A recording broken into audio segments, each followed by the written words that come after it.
Chicago and Jakarta would be connected.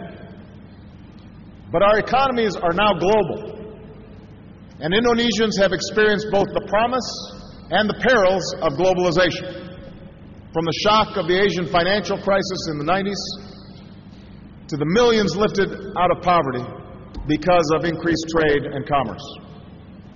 And what that means, and what we learned in the recent economic crisis, is that we have a stake in each other's success.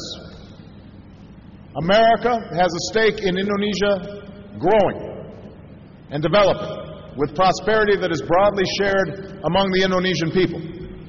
Because a rising middle class here in Indonesia means new markets for our goods, just as America is a market for goods coming from Indonesia. So we are investing more in Indonesia, and our exports have grown by nearly 50%. And we are opening doors for Americans and Indonesians to do business with one another.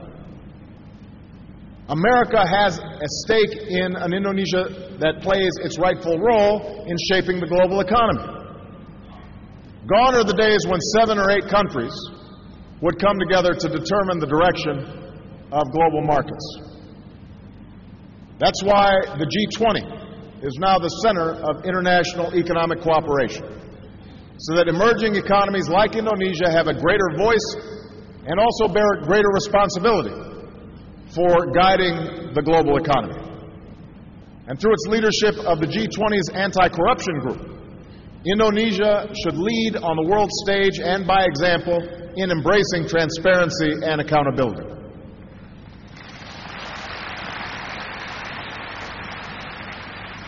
America has a stake in an Indonesia that pursues sustainable development, because the way we grow will determine the quality of our lives and the health of our planet.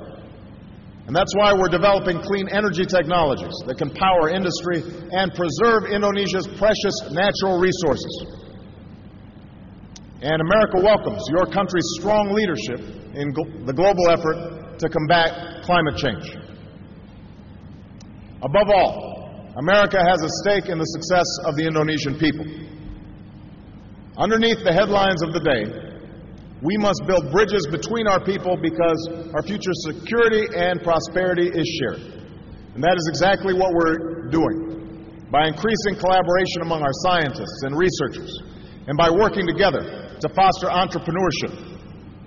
And I'm especially pleased that we have committed to double the number of American and Indonesian students studying in our respective countries.